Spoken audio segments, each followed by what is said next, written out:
Hello and welcome dear students. I hope all of you are enjoying at Doubtnut. So आज की इस class में हम लोग देखने वाले हैं linear equation in two variable में हमारे नेक्स्ट टॉपिक कि क्या होती है हमारी इक्वेशन किसी भी एक्सिस के पैरेलल में। ठीक है, कैसे हम उनकी इक्वेशंस लिखते हैं वो हम लोग देखेंगे। प्रीवियस क्लास में मैंने आपको linear equation in two variable के ग्राफ बनाना सिखाया था। ठीक है, उसके कुछ क्वेश्चन भी कराए थे। अभी 2-3 क्वेश्चन मैं उनके और कराऊंगा जो कि इंपॉर्टेंट क्वेश्चन है, कई बार पेपर में आए हुए भी हैं। ठीक है, तो सबसे पहले हम उनको स्टार्ट करेंगे, देन उसके बाद मैं आपको इक्वेशन से बताऊंगा लाइन की किसी भी कोऑर्डिनेट एक्सिस के पैरेलल में। ठीक है, उस चीज को हम लोग देखेंगे। ठीक है बच्चों, तो चलिए स्टार्ट करता हूं आज की क्लास को। पिछली क्लास तक हम लोगों ने देखो क्या क्या देख लिया था। पिछली क्लास तक हम लोगों ने लीनियर इक्वेशन के बारे में देख लिया था, उसके अलावा solution of A linear equation देख लिया था, उसके अलावा ग्राफ भी बनाना हम लोगों ने सीख लिया था। अब आज की क्लास में हम लोग equation of line parallel to the x axis and Y axis, ये हम आज की क्लास में डिस्कस करने वाले हैं। ठीक है, अब देखो बच्चों, थर्ड जो पॉइंट है ना वेरी इंपॉर्टेंट पॉइंट है, उतना ही इंपॉर्टेंट है फोर्थ पॉइंट भी, क्योंकि कभी कभी क्वेश्चन आ जाता है, भूलो भटक का क्वेश्चन आ जाता है इससे। ठीक है, तो ये भी हमारा महत्वपूर्ण लगा लेते हैं, इंपॉर्टेंट लगा लेते हैं। ठीक है, बट जो मेनली जो होता है कि मतलब हाँ भाई इससे तो क्वेश्चन आएगा ही आएगा, तो वो है थर्ड पॉइंट आपका। ठीक है, जो मैंने पिछली क्लास में आपको ग्राफ बनाना बताया था, और ग्राफ बनाने के बारे में आप थर्ड चैप्टर में पढ़ भी चुके थे। ठीक है, अच्छा भाई, अब जो पिछली क्लास में क्वेश्चन करा रहे थे उन क्वेश्चन का लेवल जो है वो थोड़ा इंक्रीज कर देता हूं मैं। ठीक है, पिछली क्लास में बिल्कुल इजी इजी से क्वेश्चन हम लोगों ने डिस्कस किए थे। अब ऐसा नहीं है टफ, ये क्वेश्चन ज्यादा टफ है, टफ क्वेश्चन नहीं है, ये भी इजी है, बट क्या थोड़े लेंदी क्वेश्चन है। ठीक है, थोड़े लेंदी हैं, टफ नहीं है। ठीक है, टफ तो कुछ होता ही नहीं है मैथ में, बस समझने के ऊपर है। ठीक है, अब देखो बच्चों क्वेश्चन क्या है, क्वेश्चन है आपके पास में, क्वेश्चन को ध्यान से पढ़ो। देखने में ऐसा लग रहा है भयानक सा क्वेश्चन, 5-6 लाइन का क्वेश्चन है, भयानक क्वेश्चन होगा, बट क्वेश्चन को ध्यान से पढ़ो तो बिल्कुल छोटा सा लगेगा। देखना बिल्कुल छोटा सा क्वेश्चन बन जाएगा। ये क्वेश्चन है, if the work done by a body on application of a constant force is directly proportional to the distance traveled by the body। इसका मतलब दिया गया है हमें कि भाई एक बॉडी है। ठीक है, अब इस बॉडी के ऊपर जितना हम वर्क डन कर रहे हैं वो वर्क डन डायरेक्टली प्रोपोर्शनल है उस बॉडी के द्वारा डिस्टेंस ट्रेवल करने में। ऐसे समझो, मान लो आपके पास में ब्लॉक है। ठीक है, अब उस ब्लॉक के ऊपर यदि आप कोई फोर्स लगाओगे, वर्क डन करोगे उसके ऊपर, तो वो क्या करेगा, आगे सरकेगा। सरकेगा मतलब क्या, उसने कुछ डिस्टेंस ट्रेवल करी, पहले वो इस डिस्टेंस पे था तो आगे जाके कुछ और डिस्टेंस पे चला जाएगा। तो मतलब क्या करा उसने, जब आपने वर्क लगाया, जब आपने कुछ वर्क किया तो उसने डिस्टेंस ट्रेवल कर ली। ठीक है, तो वही चीज हमें बोली गई है कि भाई जितना आप वर्क लगा रहे हो वो डायरेक्टली प्रोपोर्शनल है distance travel by the body. ठीक है, जितनी बॉडी डिस्टेंस ट्रेवल कर रही है उसके डायरेक्टली प्रोपोर्शनल है। तो यदि मैं वर्क डन को, देखो वर्क डन को यदि मैं W से लिख दूं, वर्क है तो वर्क का आगे का वर्ड क्या है, W, तो मैं इसको W से लिख दूं तो W किसके प्रोपोर्शनल हो जाएगा, W प्रोपोर्शनल हो जाएगा डिस्टेंस यानी कि D के। ठीक है, W प्रोपोर्शनल हो जाएगा डिस्टेंस। अब प्रोपोर्शनल का मतलब क्या होता है, प्रोपोर्शनल का मतलब ये होता है कि जितना मैं W को बढ़ाऊंगा उतना ही मेरी डिस्टेंस ट्रेवल होगी। आप खुद सोचो ना, यदि मान लो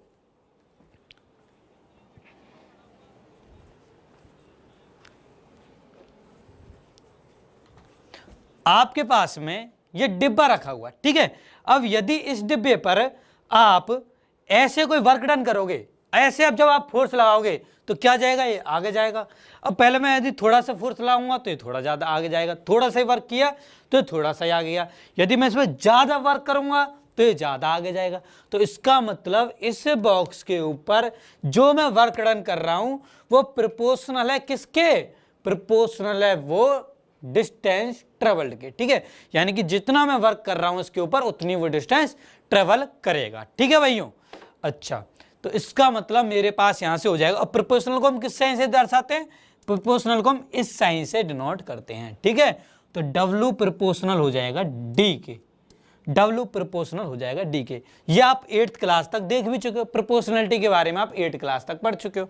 उसके अलावा आप ये भी पढ़ चुके हो कि जब आप प्रोपोर्शनलिटी को हटाते हो तो एक कांस्टेंट लेते हो। ठीक है, तो मैं मान लो कांस्टेंट ले रहा हूं K, तो W इक्वल टू हो गया KD। ठीक है, ये मैंने एक कांस्टेंट ले लिया के, ठीक है। तो W इक्वल टू हो गया आपका के डी। ये के क्या है? के है कांस्टेंट फोर्स, ठीक है। ये है के, क्या है? के है आपका कांस्टेंट फोर्स, ठीक है बच्चों।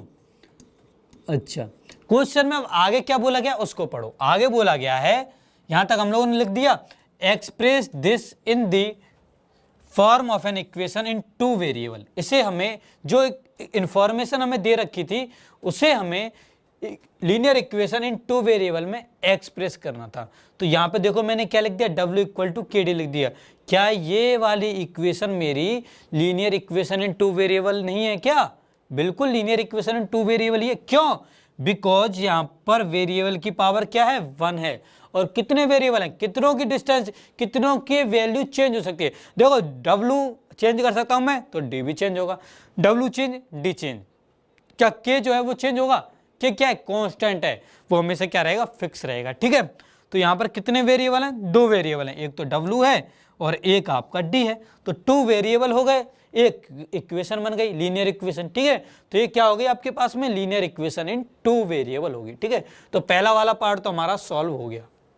अच्छा भाई, आगे बोला गया कि draw the graph of the same by taking the constant force as 5 unit. इसका मतलब यदि मैं कांस्टेंट फोर्स यानी कि के की वैल्यू यदि 5 ले लूं तो उससे जो मेरी इक्वेशन बनेगी उसका ग्राफ ड्रॉ करो। तो देखो यदि मैं के की वैल्यू 5 ले लूंगा, if we take K equal to 5 then the equation is W equal to 5D।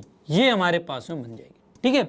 अब मुझे इसका ग्राफ बनाना है, ठीक है। W इक्वल टू 5D, इसका मुझे ग्राफ बनाना है, ठीक है।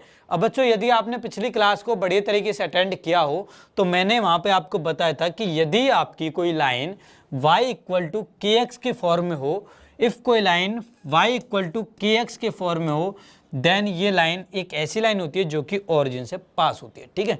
ये एक इस तरीके की लाइन होती है जो कि ओरिजिन से पास होती है, ओरिजिन से होकर के गुजरती है, ठीक है।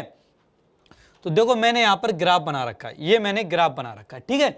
ये मेरा ग्राफ है। ये क्या हो गई आपकी? ये आपकी एक्स एक्सिस हो गई एंड ये आपकी वाई एक्सिस हो गई, ठीक है। ये आपकी वाई एक्सिस हो गई। ये पॉजिटिव एक्स एक्सिस है, ये आपकी नेगेटिव एक्स एक्सिस है। सेम इस तरीके से ये पॉजिटिव वाई डायरेक्शन है, ये आपकी नेगेटिव वाई डायरेक्शन है, ठीक है बच्चों। इस तरीके का ग्राफ पेपर होता है, आपको मैंने 3rd चैप्टर में बताया था। अब बच्चों यदि मुझे W इक्वल टू 5D का ग्राफ बनाना हो तो कैसे बनाएंगे? देखो बच्चों मैंने आपको पिछली क्लास में बताया था कि यदि आपको किसी भी लीनियर इक्वेशन इन 2 वेरिएबल का ग्राफ बनाना होता है तो उसके लिए सबसे पहले आपको टेबल बनानी होती है। टेबल क्या होती है? बेसिकली टेबल मेरे सॉल्यूशन ही होते हैं, कोई डिफरेंट चीज नहीं होती। मतलब क्या होता है? मतलब ये होता है कि इसमें मैं किसी एक वेरिएबल की वैल्यू अपने मन से रख के उसके रेस्पेक्ट में दूसरे वेरिएबल की वैल्यू फाउंड आउट करता हूं, ठीक है। तो चलो भाई इसकी टेबल बनाते हैं। सबसे पहले इसकी टेबल बनाते हैं ताकि तभी तो हम ग्राफ ड्रॉ कर पाएंगे। जब हमारे पास में पॉइंट ही नहीं होंगे तो हम ग्राफ कैसे ड्रॉ करेंगे? तो सबसे पहले इसकी टेबल बनाते हैं, ठीक है। तो देखो बच्चों टेबल बनाते हैं इसकी। W इक्वल टू 5D है। चलो भाई टेबल बनाते हैं। तो एक तरफ ले लेता हूं x, एक तरफ ले लेता हूं y।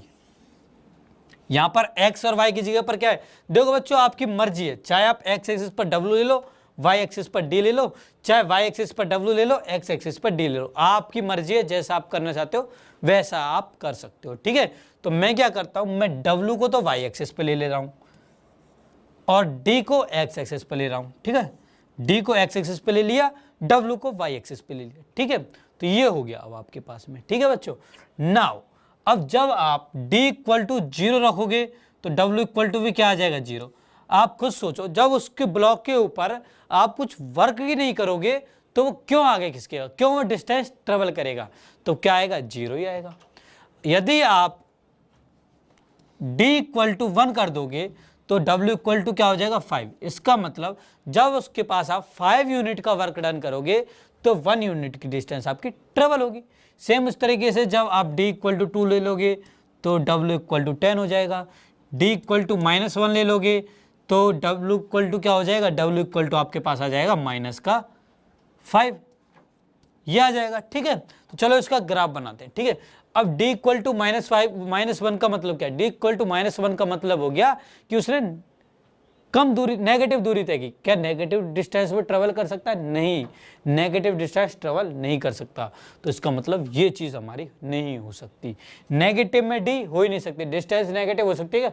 नहीं हो सकती। तो हम इन पॉइंट्स को नहीं लेंगे। इसका मतलब हम डी की पॉजिटिव वैल्यू केवल लेंगे, ठीक है। तो 0 1 2, अब मैं 3 ले लेता हूँ तो मेरे पास क्या आ जाएगा? 15 आ जाएगा, ठीक है। अब इन पॉइंट्स को हम ग्राफ पेपर के ऊपर रिप्रेजेंट करते हैं इनको, ठीक है बच्चों। देखो पहला पॉइंट क्या है? 0,0। तो 0,0 क्या है? ओरिजिन, ये वाला पॉइंट हो जाएगा, ठीक है। ये वाला पॉइंट आपका ओरिजिन हो जाएगा। सेकंड पॉइंट क्या है? सेकंड पॉइंट है 1,5।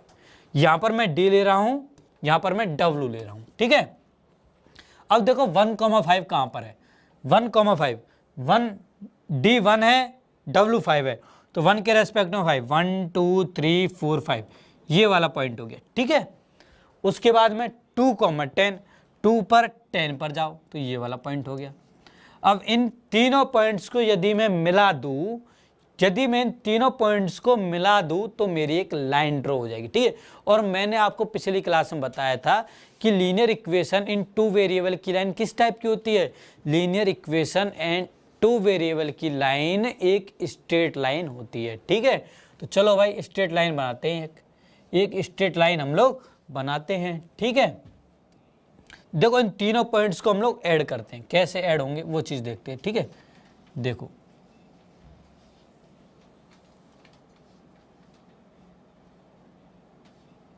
तीनों पॉइंट्स के पास होना चाहिए ये। आप तो क्या करोगे? आप तो अपने स्केल की हेल्प से बनाओगे, ठीक है। ये देखो, ये मैंने लाइन बनाई, ये देखो लाइन जो है तीनों पॉइंट से पास हो रही है।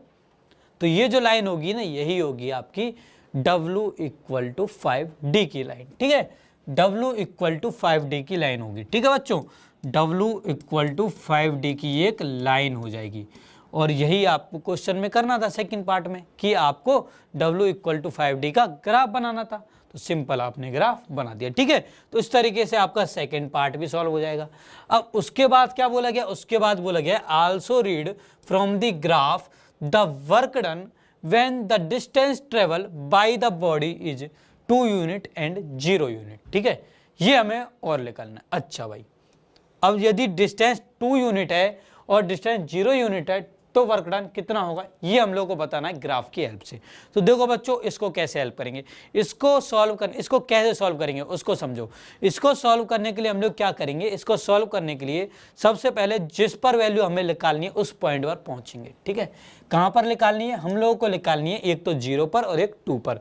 तो 0 तो ये रहा पॉइंट, डी की वैल्यू 0 यहां पर है और डी की वैल्यू 2 यहां पर है। यहां पर हम पहुंच गए। अब इस पॉइंट पर पहुंचने के बाद आपको क्या करना है? इस पॉइंट पर पहुंचने के बाद में इस पॉइंट से आपको एक परपेंडिकुलर ड्रॉ करना है इस लाइन पर। चलो भाई एक परपेंडिकुलर ड्रॉ करते हैं। परपेंडिकुलर ड्रॉ करो, ठीक है। देखो बच्चों, परपेंडिकुलर ड्रॉ करोगे तो आपके पास में ये आएगा परपेंडिकुलर, ये आपका एक परपेंडिकुलर आएगा, ठीक है। अब देखो ये जो परपेंडिकुलर है, इस परपेंडिकुलर ने उस लाइन की इक्वेशन को कहां पे कट किया, वही उस पॉइंट के रेस्पेक्ट में आपकी वैल्यू हो जाएगी।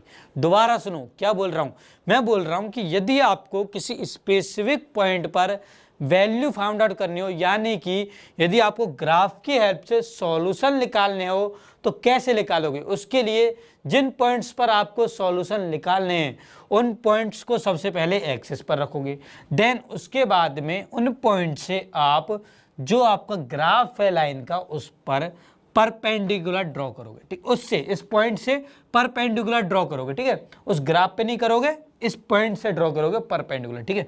अब इससे जब परपेंडिकुलर आप ड्रॉ करोगे तो उस परपेंडिकुलर ने आपकी लाइन को जहां पर कट किया गया होगा उस पॉइंट के जो कोऑर्डिनेट होंगे ना, उस पॉइंट के जो कोऑर्डिनेट होंगे वही इसके सॉल्यूशन होंगे, ठीक है। तो x = 2 पर कहां पे कट हुआ है? ये 2,10 पर कट होगा, ठीक है। 2,10 पर कट होगा। इसका मतलब 2 के रेस्पेक्ट में 10 क्या है? राइट वैल्यू है डी वाई किसकी? W की, ठीक है। अच्छा, इसका मतलब जब आप 2 यूनिट का डिस्टेंस ट्रेवल कर रहे हो तो उस केस में 10 यूनिट का वर्क डन हो जाएगा, ठीक है। तो 2 के रेस्पेक्ट में कितना वर्क डन होगा? 10, ठीक है। 2 के रेस्पेक्ट में वर्क डन कितना हो जाएगा, 10 हो जाएगा। अच्छा, सेकंड क्वेश्चन क्या था, 0 के रेस्पेक्ट में बताना, तो 0 से फिर से परपेंडिकुलर ड्रॉ करते हैं लाइन पर, देखो क्या आएगा, वही की वही पॉइंट आ जाएगा, यही सेम पॉइंट ही आ जाएगा, ठीक है। अब ये सेम पॉइंट आ गया। अब बच्चों यहाँ पे W की वैल्यू क्या है, W की वैल्यू है 0, तो इसका आंसर क्या आ जाएगा, 0 हो जाएगा, ठीक है। तो पहले वाले का आंसर क्या आया, पहले वाले का आंसर आया 10 यूनिट, दूसरे वाले का आंसर आया 0, ठीक है। तो ये आपके आंसर हो जाएंगे इस क्वेश्चन के। समझ में आया हो तो प्लीज़ वीडियो को लाइक जरूर कर दीजिएगा, ठीक है। बिल्कुल इजी क्वेश्चन है। अब बच्चों यदि ये क्वेश्चन आपका पेपर में आता है तो किस तरीके की मार्किंग होगी वो भी मैं आपको बता देता हूँ, ठीक है। यदि ये वाला क्वेश्चन आपका पेपर में आता है तो वो आएगा 4 मार्क्स का, छोटा मोटा क्वेश्चन नहीं आएगा, ये 4 मार्क का ये क्वेश्चन आएगा आपके पेपर में।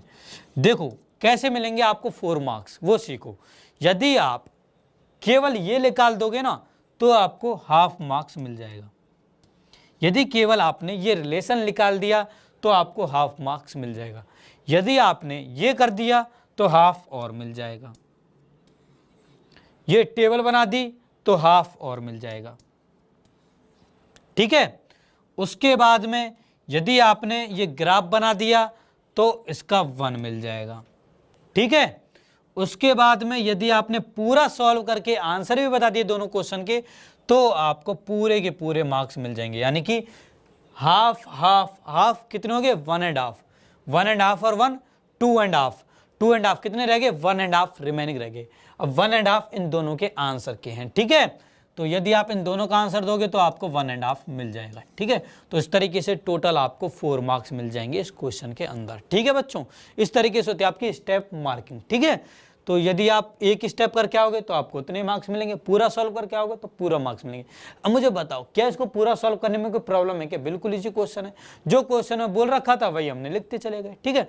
चलो इससे रिलेटेड एक क्वेश्चन और देख लेते हैं, ऐसा ही क्वेश्चन एक और हम देख लेते हैं, ठीक है, जो कि कई बार आया हुआ है पेपर में। ये वाला क्वेश्चन कई बार डिफरेंट स्कूल्स इसको हर 2-3 साल में रिपीट करके देते रहते हैं बच्चों को परेशान करने के लिए, ठीक है।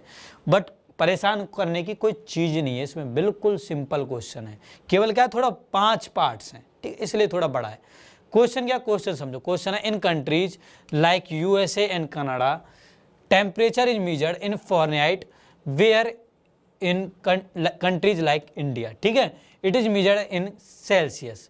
Here is a linear equation that converts Fahrenheit to Celsius, ठीक है। फ़ारेनहाइट से सेल्सियस में कन्वर्ट करने की ये हमारे पास में एक इक्वेशन होती है, F = 9/5 C + में 32।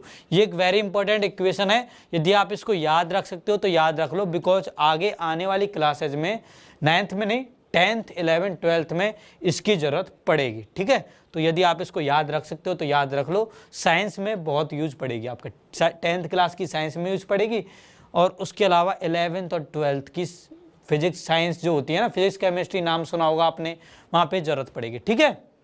अच्छा भाई, ये हमारे पास में लीनियर इक्वेशन दे रखी है। अब दे रखी है तो करना क्या है इसका, करना कुछ नहीं है, जो क्वेश्चन बोल रखे हैं वो सॉल्व करने हैं। क्वेश्चन क्या, क्वेश्चन है पहला, draw the graph of the linear equation above using Celsius for X axis and Fahrenheit for Y axis. इसका मतलब मुझे फॉरेनहाइट को तो वाई एक्सिस पे लेना है, सेल्सियस को एक्स एक्सिस पे लेना है, ठीक है। इस तरीके से मुझे इसका ग्राफ बनाना है, ठीक है। अब बच्चों ग्राफ बनाने के लिए हमें क्या चाहिए, सबसे पहले मुझे टेबल चाहिए। सबसे पहले मैं टेबल बनाऊंगा, तो चलो भाई टेबल बनाते हैं।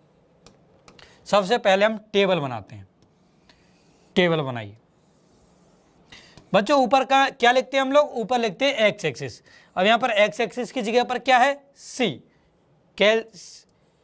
है, ठीक है। और वाई एक्सिस की जगह पर क्या है, फॉरेनहाइट को स्मॉल में एफ लिख देता हूँ, ठीक है। तो एक्स एक्सिस पर सी है, वाई एक्सिस पर फॉरेनहाइट है, एफ है, ठीक है। अच्छा, अब डिफरेंट वैल्यू रखो, उस पर डिफरेंट रेस्पेक्टिव आंसर निकाल लो। देखो यदि आप C = 0 रखोगे तो F की वैल्यू क्या आएगी, 32, सिंपल है। तो C = 0 रखने पर F की वैल्यू 32 आ गई। अब बच्चों क्या करते हैं, बच्चे C = 1 रख देते हैं यहाँ पर, और फिर उलझ जाते हैं क्योंकि 9/5 + में 32 करते हैं। C = 2 रखते हैं तो दिक्कत होती है। बच्चों आपको जो ग्राफ बनाना है ना, ग्राफ आपको इस तरीके से बनाना है कि वो बिल्कुल सिंपल रहे आपके बनाने के लिए, ठीक है। आपको यहाँ पर इस तरीके से पॉइंट लेने हैं जिससे आपको इनको ड्रॉ करना बिल्कुल ईजी रहे। ग्राफ को ड्रॉ करना बहुत आसान रहे, बिल्कुल ईजी रहे, इस तरीके के आपको यहाँ पे पॉइंट्स लेने हैं। ठीक है, ये चीज़ आपको अपने दिमाग में अच्छी तरीके से फिट कर लेनी है। गलती से भी खराब पॉइंट मत ले लेना, क्योंकि फिर आप कैलकुलेशन में उलझ जाओगे, फिर आपसे गड़बड़ हो जाएगी। ठीक है, तो जितना कोशिश हो सके सिंपल से सिंपल पॉइंट्स लो, सिंपल से सिंपल यहाँ पर वैल्यू रखो। ठीक है, तो देखो यदि मैं यहाँ पर सी की वैल्यू 5 रख दूँ, 0 के बाद में डायरेक्ट 5 रख दूँ, तो देखो क्या बन जाएगा। 5 रखने पर मेरे पास क्या आ जाएगा, ये आ जाएगा 9, 9/5 इंटू 5 प्लस 32 हो जाएगा। ये 5 से 5 कैंसिल, तो ये हो गया 9 प्लस में 32, दैट मीन्स 41, तो यहाँ पे आ जाएगा आपका 41। ठीक है, सेम उसी तरीके से जब आप c इक्वल टू 5 के बाद में क्या रखोगे, 6 रखोगे क्या, नहीं, बिकॉज 6 रखने पर फिर से वही कॉम्प्लिकेटेड हो जाएगा। तो आपको क्या करना है, आपको 5 के मल्टीपल में रखना है। ठीक है, ताकि आपका बिल्कुल सिंपल फॉर्म आ जाए। ठीक है, तो 0 लिया, 5 लिया, अब 5 के बाद में 10 लूंगा, यहाँ पर अब मैं 10 ले लूंगा, 5 के मल्टीपल में रख रहे हैं। ठीक है, तो 10 रखूंगा तो ये क्या हो जाएगा, 9/5 इंटू 10 प्लस में 32, 9/5 इंटू 10 प्लस में 32, ये हो जाएगा। अब 10 डिवाइड बाई 5 कितना हो जाएगा, 2 हो जाएगा, 9 2 जा 18, 18 प्लस में 32 कितना हो जाएगा, 50 हो जाएगा। तो इसका मतलब c इक्वल टू 10 पर f की वैल्यू क्या है, 50 है। 3 पॉइंट्स तो आपके पास आ गए, और मैंने आपको बताया था कि आपको मिनिमम 3 पॉइंट्स की नीड होती है। अब आपकी श्रद्धा करती है कि भाई आप 4 पॉइंट्स लो, 5 पॉइंट्स लो, ये आपके टाइम पर डिपेंड करता है। ठीक है, यदि आपके पास टाइम बच रहा है तो 4-5 पॉइंट ले लो, और बढ़िया रहेगा। ठीक है, अब यदि आप c इक्वल टू 15 लोगे तो कितना हो जाएगा, 27 प्लस में 32, c इक्वल टू 15 लेने पर आपके पास में आ जाएगा 59, c इक्वल टू 20 लोगे तो आपके पास आ जाएगा 68।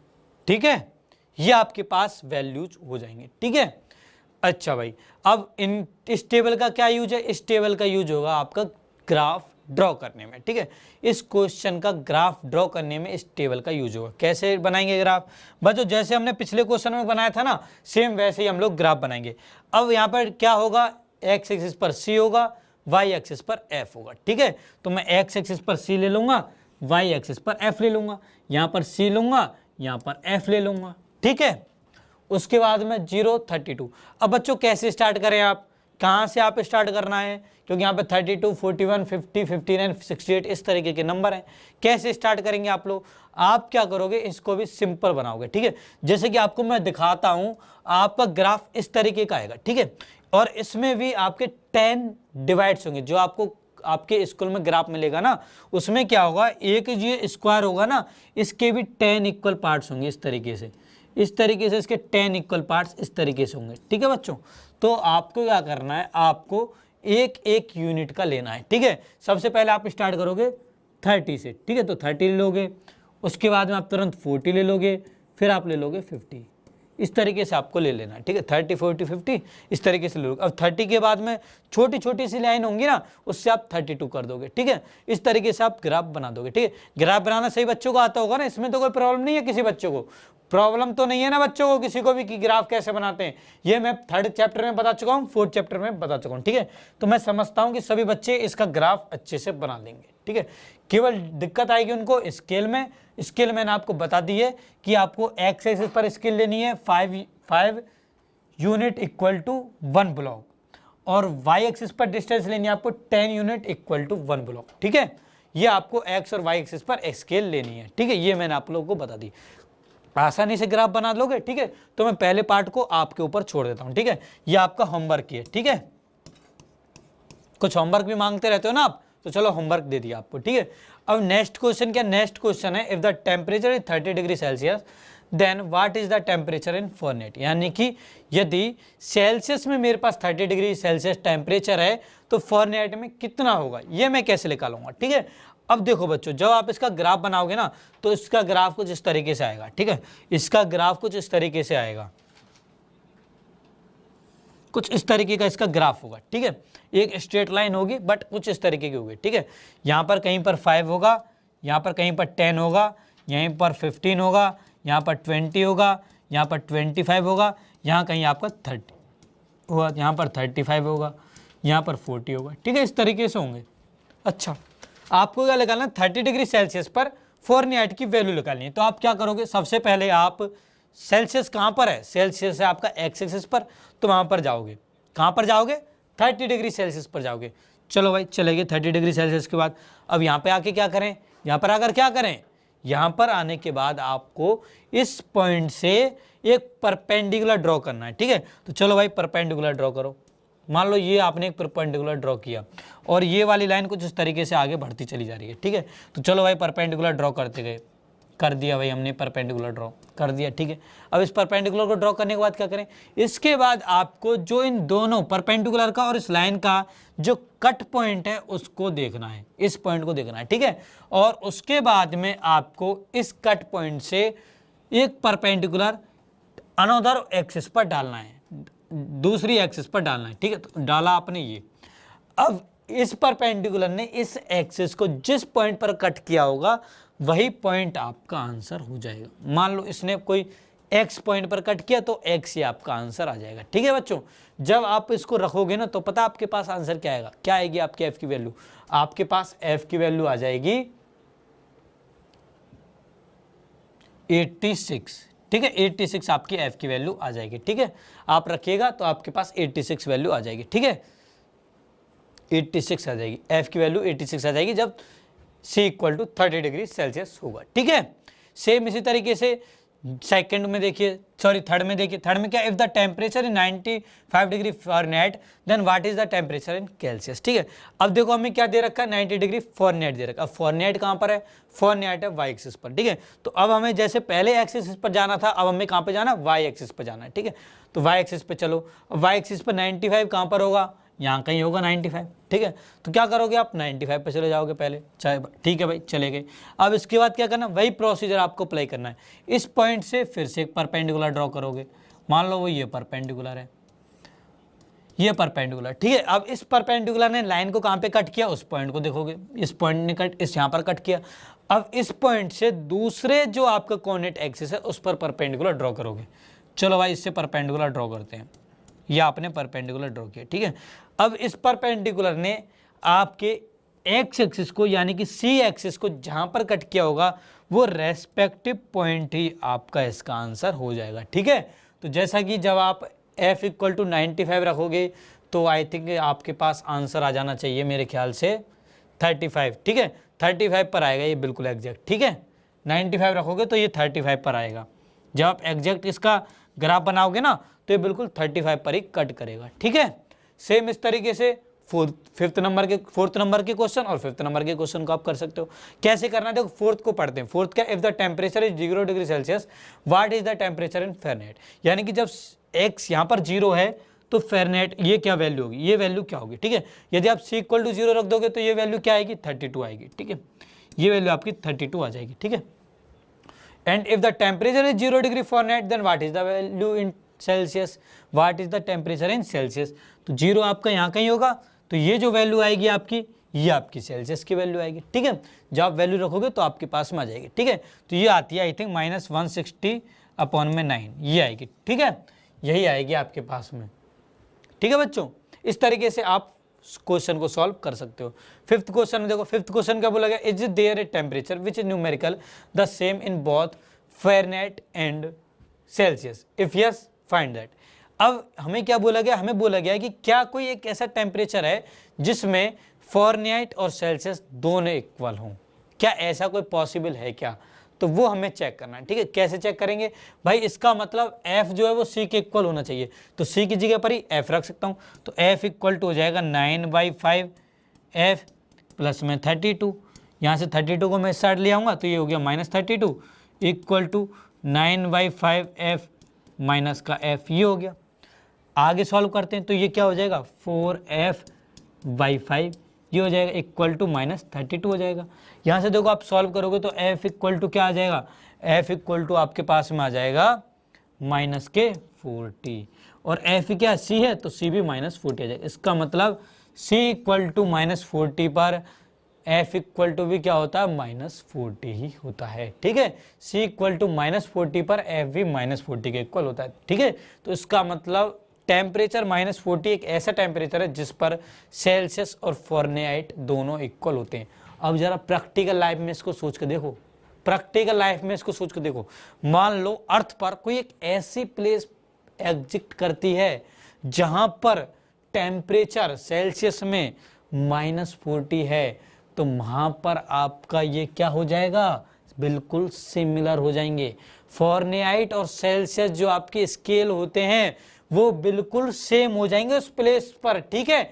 अब C = -40 क्या होता है, ये तो आप गूगल पर सर्च कर ही सकते हो, ठीक है। तो इसका मतलब एक ऐसा प्लेस जहां पर सेल्सियस का टेम्परेचर उसका -40 है, तो वहां पर सेल्सियस और फॉरेनहाइट दोनों सेम होते हैं, और ऐसी जगह है भी। आप गूगल पर सर्च मार के देखना ये कौन सी जगह है जहां पर टेम्परेचर -40 रहता है, ठीक है।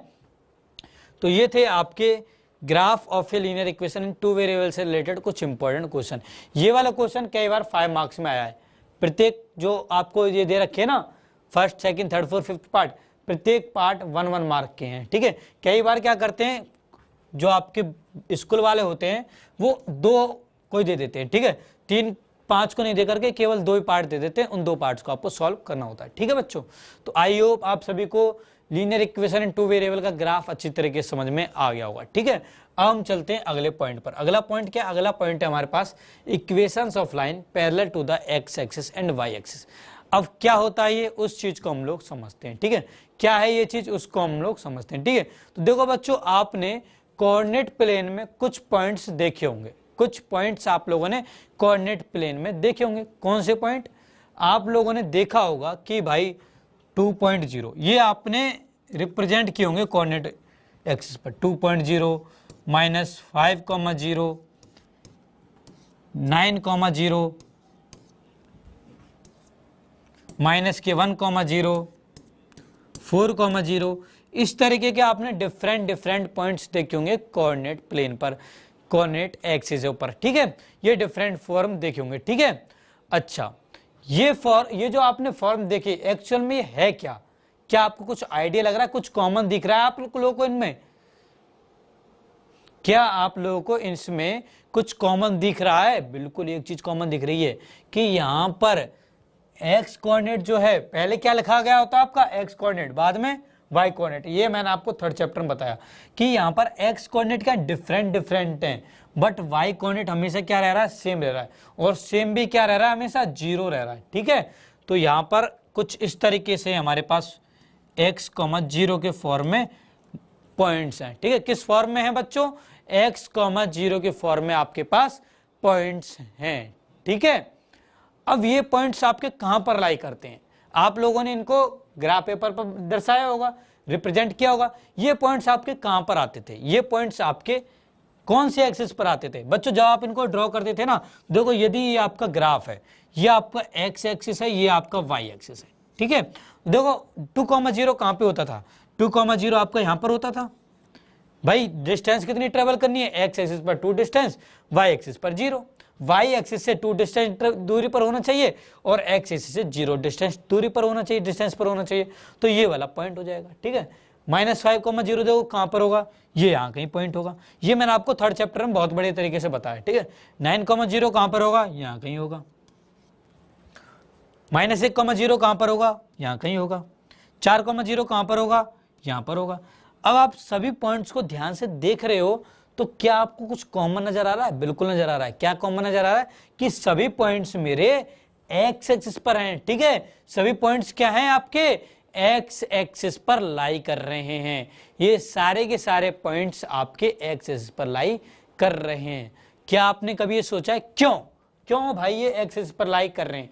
बिकॉज यहां पर वाई कोऑर्डिनेट क्या है, 0 है। वाई कोऑर्डिनेट कैसा है आपका, वाई कोऑर्डिनेट यहां पर 0 है, तो इसलिए ये सभी पॉइंट आपके एक्स एक्सिस पर लाई कर रहे हैं, ठीक है। बिकॉज वी नो दैट कि एक्स एक्सिस पर वाई कोऑर्डिनेट क्या होता है, 0 होता है, तो इसलिए ये सारे के सारे पॉइंट्स आपके एक्स एक्सिस पर लाई कर रहे हैं, ठीक है।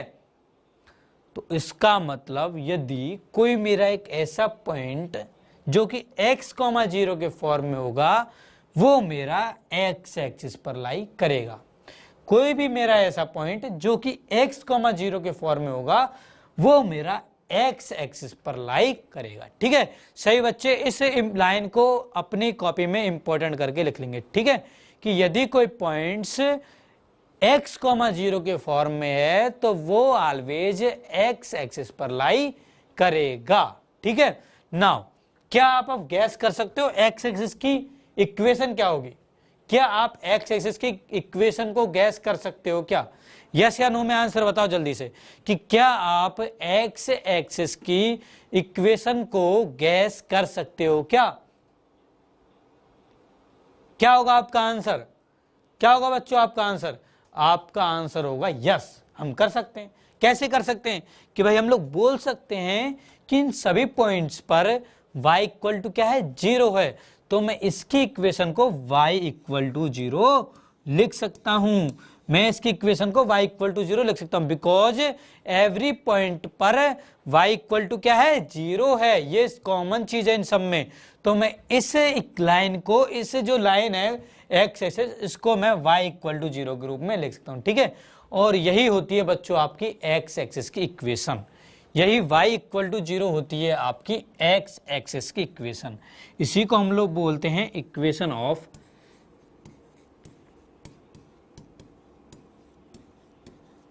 X axis. ठीक है सेम इसी तरीके से यदि आप y एक्सिस की इक्वेशन लिखना चाहोगे तो बच्चों y एक्सिस पर जो पॉइंट होते हैं वो किस फॉर्म में होते हैं? उनका x कोऑर्डिनेट क्या होता है? 0 होता है, यानी कि वो 0,1, 0,2, 0,-1, 0,5 या फिर मैं बोलूँ तो 0,y इस फॉर्म में होते हैं। ठीक है इस फॉर्म में हमारे पॉइंट होते हैं। अब इन सब में कॉमन क्या है? इन सब में कॉमन है कि x कोऑर्डिनेट क्या होगा? 0 होगा। ठीक है तो यदि यहीं से सेम तरीके से, सेम कंसेप्ट से यदि मैं इक्वेशन ऑफ y एक्सिस लिखूं तो वो क्या हो जाएगी? x इक्वल टू 0 बिकॉज यहाँ पर सभी में ये कॉमन चीज है कि x की वैल्यू क्या है? 0 है। ठीक है तो ये आपकी इक्वेशन हो जाएगी इक्वेशन ऑफ y एक्सिस। ये आपकी बन जाएगी इक्वेशन ऑफ y एक्सिस।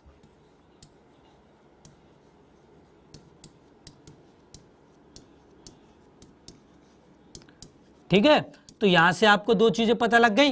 पहली चीज इक्वेशन ऑफ एक्स एक्सिस क्या होती है? इक्वेशन ऑफ एक्स एक्सिस होती है y इक्वल टू 0, सॉरी हाँ yes, equation of X axis होती है y equal to 0 and equation of y axis होती है x इक्वल टू 0। ठीक है नाउ इतनी बात सभी बच्चों को समझ में आ गई? ठीक है अब यदि मैं यहां पर x इक्वल टू 5 या फिर मैं x माइनस 5 इक्वल टू 0 की एक इक्वेशन लिख दूं तो ये कैसी इक्वेशन होगी इसका हमें सोचना है। ठीक है ये हमारी किस तरीके की इक्वेशन होगी ये हमें सोचना है। अब बच्चों किस तरीके की इक्वेशन लिखी हुई है? क्या लिखा हुआ है? ये लिखा हुआ है x equal to 5। x equal to 5 लिखा हुआ है तो ये किस तरीके की इक्वेशन है? यहाँ पर क्या है वेरिएबल? ओनली x है। ओनली क्या है वेरिएबल? x है। ओनली वन वेरिएबल है तो ये कैसी इक्वेशन हो जाएगी? Linear equation in one variable हो जाएगी। ये हो जाएगी आपकी linear equation in one variable. ठीक है और इसका हम सॉल्यूशन देखें तो सॉल्यूशन क्या हो जाएगा? x इक्वल टू 5 हो जाएगा। ठीक है तो यदि आपको linear equation in one variable के रूप में इसका ग्राफिकल रिप्रेजेंटेशन बताना हो तो क्या हो जाएगा कि भाई इसका एक यूनिक सॉल्यूशन होगा x इक्वल टू 5 और इस यूनिक सॉल्यूशन को हम लोग नंबर लाइन पर रिप्रेजेंट भी करते हैं। ये हम लोगों ने पहले चैप्टर में देखा भी था, नंबर लाइन पर जैसे हम रिप्रेजेंट कर रहे थे है ना, उसमें हम लोगों ने देखा था कि कैसे हम लीनियर इक्वेशन वन वेरिएबल के सॉल्यूशन को नंबर लाइन पर रिप्रेजेंट करते हैं। ठीक है तो ये linear equation in one variable का ग्राफिकल रिप्रेजेंटेशन हो जाएगा। ठीक है linear equation in one variable का आपका ग्राफिकल रिप्रेजेंटेशन हो जाएगा। ठीक है बच्चों अब यदि मान लो मुझे इसी सेम इक्वेशन को टू वेरिएबल में लिखना हो तो कैसे लिखूंगा? इस इक्वेशन को यदि मुझे टू वेरिएबल में लिखना हो तो कैसे लिखूंगा? इसको मैं लिखूंगा अब 1 इंटू एक्स प्लस, देखो y नहीं दे रखा तो इसका मतलब क्या लिख सकता हूं? इसको मैं 0 इंटू वाई लिख सकता हूं इक्वल टू मेरे पास क्या बन जाएगा? 5 बन जाएगा। ठीक है 1 into X plus 0 into 5 equal to Y. ना यहाँ पे वेरिएबल क्या है? एक्स और वाई, दो वेरिएबल है। ठीक है तो अब मैंने किसमें लिख दी? Linear equation in two variable में लिख दी। अब मुझे इसका ग्राफिकल रिप्रेजेंटेशन बताना है, इसका मतलब मुझे इसका ग्राफ बनाना है। ठीक है तो चलो इसका ग्राफ बनाते हैं। इसका ग्राफ बनाते हैं। ठीक है बच्चों, अब ग्राफ बनाने के लिए हमें क्या जरूरत होता है, ग्राफ बनाने के लिए हमें जरूरत होती है टेबल की। तो चलो भाई सबसे पहले टेबल बनाते हैं। टेबल आप लोगों ने ये बना दी, ये आपकी टेबल हो गई। यहाँ पर कहीं पर एक्स एक्सिस हो गया, यहाँ पर कहीं पर वाई एक्सिस हो गया। ठीक है, अब जैसे जैसे आप एक्स या वाई किसी भी एक वेरिएबल की वैल्यू चेंज करते जाओगे वैसे वैसे आपका वैल्यू आते जाएगा। ठीक है, तो देखो वाई की वैल्यू यदि मैं 0 रखूंगा तो भी एक्स की वैल्यू क्या आएगी, एक्स इक्वल टू 5 आएगा, तो 5 ही आएगी। जब आप वाई की वैल्यू 1 रखोगे तो आपकी एक्स की वैल्यू क्या आएगी, तब भी वो 5 ही आएगी। जब आप वाई की वैल्यू 2 रखोगे तभी भी एक्स की वैल्यू क्या आएगी, 5 आएगी। जब आप वाई की वैल्यू -1 रखोगे तभी भी एक्स की वैल्यू क्या आएगी, 5 आएगी। बिकॉज वाई का कोफिशिएंट क्या है, 0, और जब आप वाई की कुछ भी वैल्यू रखोगे तो ये 0 उसको 0 ही कर देगा। ठीक है, 0 उसको 0 ही कर देगा। तो इसलिए आप वाई कुछ भी चेंज कर लो, एक्स पे कोई फर्क नहीं पड़ेगा। ठीक है, आप वाई को कुछ भी कर लो, एक्स पे कोई फर्क नहीं पड़ेगा। ठीक है, ऐसा समझो, मान लो आपके पास में आपके 2 भाई हैं। ठीक है, अब यदि मम्मी आपके छोटे भाई को पीट रही है तो क्या बड़े भाई पर उसका फर्क पड़ेगा, नहीं पड़ेगा। बट है तो क्या दोनों उसके संतान ही है ना, है तो उसके दोनों बेटे। अब ये तो वैसा एग्जाम्पल ले लिया मैंने। ठीक है, अब इसके अलावा कुछ और भी एग्जाम्पल हम लोग ले सकते हैं। ठीक है, कुछ और भी अदर एग्जाम्पल भी हम लोग इस तरीके से ले सकते हैं। ठीक है, यानी कि यदि उस पे 0 है, यदि उसके ऊपर इफेक्ट 0 पड़ रहा है पहले से ही, तो भाई उसको कितना ही मार लूं उस पर कोई असर तो नहीं पड़ने वाला दूसरे व्यक्ति पर, तो उस पर असर पड़ेगा ही नहीं, तो वो हमेशा 5 ही रहेगा। ठीक है, तो -1, यदि मैं y की वैल्यू -2 भी ले लूं तो भी x की वैल्यू 5 ही रहेगी। ठीक है, अब इन पॉइंट्स को हम ग्राफ पेपर के ऊपर डिनोट करते हैं। ठीक है बच्चों, तो इन पॉइंट्स को हम ग्राफ पेपर के ऊपर डिनोट करते हैं। पहला पॉइंट्स क्या था, पहला पॉइंट था जब आपने y की वैल्यू 0 ली थी, x की वैल्यू 5, तो y की वैल्यू 0 यहाँ पर है, x की वैल्यू 5 यहाँ पर, तो ये आपका ये वाला पॉइंट हो जाएगा। जब आपने y इक्वल टू 1 लिया, x इक्वल टू भी क्या था, 5 था, तो वो भी वैल्यू आपकी यही हो जाएगी। जब आपने y इक्वल टू 3 लिया तो क्या आया x की वैल्यू, तब भी 5, सॉरी y इक्वल टू 3 लेने पर भी x की वैल्यू 5 आई, y इक्वल टू -1 लेने पर भी x की वैल्यू 5, y इक्वल टू -2 लेने पर भी x की वैल्यू 5। अब इन पॉइंट्स को आप मिला दोगे तो आपके पास में ये एक लाइन बन जाएगी। इन पॉइंट्स को मिलाने पर आपके पास में ये एक इस तरीके की स्ट्रेट लाइन बन जाएगी। ठीक है बच्चों, ये एक स्ट्रेट लाइन आपके पास में बन जाएगी। ये स्ट्रेट लाइन बेसिकली है क्या, ये स्ट्रेट लाइन आपके वाई एक्सिस की क्या है, पैरेलल है। ये स्ट्रेट लाइन क्या है, किसके पैरेलल है, एक्स एक्सिस के या वाई एक्सिस के, ये स्ट्रेट लाइन आपकी वाई एक्सिस के पैरेलल है। ठीक है, तो यदि मुझे वाई एक्सिस के पैरेलल में कोई लाइन की इक्वेशन लिखनी हो तो वो क्या होगी, यहाँ पर क्या था, x इक्वल टू 5, ये कैसी इक्वेशन है, ये है आपकी x इक्वल टू 5 की इक्वेशन। ठीक है, तो इसका मतलब यदि मुझे y एक्सिस के पैरेलल में किसी लाइन की इक्वेशन लिखनी हो तो वो क्या होगी, वो हो जाएगी आपकी x इक्वल टू k के फॉर्म में, जहां पर k आपका कुछ भी हो सकता है। ठीक है, वो हो जाएगी x इक्वल टू k के फॉर्म में। यानी कि यदि आपकी कोई equation x equal to k के फॉर्म में है देन वो डेफिनेटली y एक्सिस के पैरेलल होगी। ठीक है, सेम इसी तरीके से यदि मैं y इक्वल टू 3 ले लेता तो उसकी जो लाइन बनती ना वो कुछ इस तरीके से बनती, y इक्वल टू 3 वाली लाइन कुछ इस तरीके से बनती। ठीक है, अब देखो ये वाली जो लाइन है किसके पैरेलल है, x एक्सिस के पैरेलल है, x एक्सिस के पैरेलल ये वाली लाइन है। इस लाइन की इक्वेशन क्या है, y इक्वल टू 3। इसका मतलब x एक्सिस के पैरेलल लाइन की जो इक्वेशन होगी वो होगी y इक्वल टू k। ठीक है बच्चों, तो जल्दी से सभी बच्चे नोट डाउन करके लिखेंगे कि the equation of the line parallel to the x axis is y equal to k। Parallel to x axis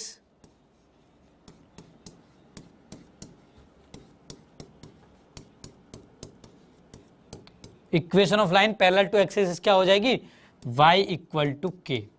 ठीक है, और यदि मैं पैरेलल टू y एक्सिस की बात कर रहा हूं तो उसके लिए इक्वेशन ऑफ लाइन क्या हो जाएगी, x इक्वल टू k। ठीक है बच्चों, तो ये दोनों चीजें आपको याद रखनी है। कई बार 1 मार्क में ये चीजें पूछ ली जाती है कि भाई x एक्सिस के पैरेलल लाइन की इक्वेशन क्या होती है या फिर y एक्सिस के पैरेलल लाइन की इक्वेशन क्या होती है। ठीक है, तो आई होप आप लोगों को ये वाली चीज अच्छी तरीके से समझ में आ गई होगी। ठीक है, नाउ अब इससे रिलेटेड एक क्वेश्चन कर लेते हैं। ठीक है बच्चों, देखो क्वेश्चन क्या, क्वेश्चन है give the geometrical representation of 2x + 9 = 0 as an equation in 1 variable और 2 वेरिएबल। ठीक है, हमें क्या करना है, इसे एक जो हमें इक्वेशन दे रखी है इस इक्वेशन का 1 वेरिएबल और 2 वेरिएबल में ज्योमेट्रिक रिप्रेजेंटेशन देना है। ठीक है, अब बच्चों मैंने आपको थोड़ी देर पहले बताया था कि यदि ये वाली इक्वेशन को हमें वन वेरिएबल में ज्योमेट्रिकल रिप्रेजेंटेशन देना होता है तो इसका मतलब क्या होता है, इसका मतलब होता है इसका यूनिक सॉल्यूशन, यानी कि हम इसके सॉल्यूशन को x इक्वल टू निकाल सकते हैं। देखो 2x इक्वल टू क्या हो जाएगा, माइनस का 9 हो जाएगा, तो x इक्वल टू क्या हो जाएगा, माइनस का 9/2। ठीक है, तो ये क्या है, इसका यूनिक सॉल्यूशन है। ठीक है, और यदि मुझे लीनियर इक्वेशन वन वेरिएबल का ग्राफिकल रिप्रेजेंटेशन देना हो तो वो क्या होता है, वो होता है एक नंबर लाइन, और इस नंबर लाइन के ऊपर ये वाला पॉइंट। ठीक है, तो यदि यहाँ पे 0 है, यहाँ पर 1 है, यहाँ पर 2 है, ये कैसा है, नेगेटिव है, तो नेगेटिव में यहाँ पर आएगा -1, -2, -3, -4, यहाँ पर ये -5। अब ये क्या, माइनस का 9/2, ये -4 से -5 के बीच में होगा, मिडल में होगा, तो यहाँ कहीं ये पॉइंट हो जाएगा। ठीक है, तो ये हो जाएगा इसका geometrical representation in one variable. ठीक है, अब यदि इसका 2 वेरिएबल में देना हो तो उसके लिए हमें इस इक्वेशन को 2 वेरिएबल में कन्वर्ट करना होगा। कैसे कन्वर्ट करेंगे उसको देखो, 2x + 9 = 0 लिखा हुआ है। ठीक है, इसको मैं लिख सकता हूँ 2x = -9।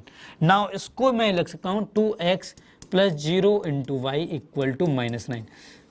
Linear equation in one variable को 2 वेरिएबल में कन्वर्ट करना हम लोगों ने पहली क्लास में सीखा था। ठीक है, तो किस तरीके से करते थे हम लोग, हम जो वेरिएबल नहीं दे रखा है उसका कोएफिशिएंट 0 कर देते थे। ठीक है, तो सिंपल इस तरीके से मैंने इसको लीनियर इक्वेशन इन 2 वेरिएबल में कन्वर्ट कर दिया। ठीक है, अब ये मेरे पास में लीनियर इक्वेशन इन 2 वेरिएबल आ गई। अब इसका ग्राफिकल रिप्रेजेंटेशन क्या होता है, इसका ग्राफ होता है, इसका ग्राफ बनाएंगे। ठीक है, देखो इसको ग्राफ जब आप बनाओगे 2x = -9/2 का, तो आपका ग्राफ कैसा बनेगा, आपका ग्राफ बनेगा कुछ इस तरीके से, इस तरीके का ग्राफ बनेगा, बिल्कुल स्ट्रेट लाइन। ठीक है, तो ये हो जाएगा इसका ज्योमेट्रिकल रिप्रेजेंटेशन 2x + 9 = 0 का। ठीक है, 2 वेरिएबल में ये हो जाएगा, 1 वेरिएबल में एक पॉइंट हो जाएगा। ठीक है, वो पॉइंट क्या होगा, केवल ये वाला पॉइंट। ठीक है, तो ये 1 वेरिएबल का रिप्रेजेंटेशन हो गया, ये 2 वेरिएबल का रिप्रेजेंटेशन हो गया। अब आपकी कॉपी में, मतलब आपकी बुक्स में एक क्वेश्चन और दे रखा, फर्स्ट नंबर का क्वेश्चन, उसको आप खुद से सॉल्व कर सकते हो। ठीक है बच्चों, तो इस तरीके से आपका जो चैप्टर था, चैप्टर नंबर 4 लीनियर इक्वेशन इन 2 वेरिएबल, ये आपका पूरी तरीके से फिनिश होता है। ठीक है ना, अब कुछ के क्वेश्चन है तो उन क्वेश्चन को हम जल्दी से डिस्कस कर लेते हैं ताकि इस चैप्टर को पूरी तरीके से कंप्लीट फिनिश करें।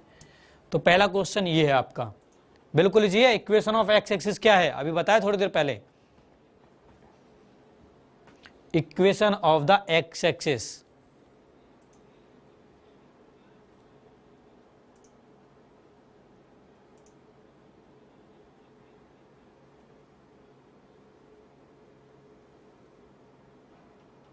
सेकंड क्वेश्चन पे चलते हैं।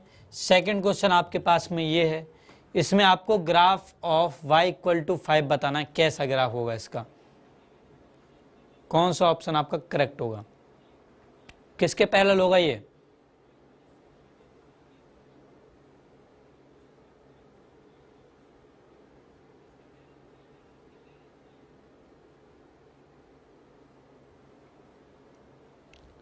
नाउ थर्ड क्वेश्चन पे चलते हैं। थर्ड क्वेश्चन आपके पास में ये है, इसमें आपको बताना है कि एक्स एक्सिस पर कोई पॉइंट किस फॉर्म में होता है। जल्दी से बच्चों आंसर बताओ, बहुत इजी क्वेश्चन है, स्टूडेंट्स जल्दी से आंसर बताइए।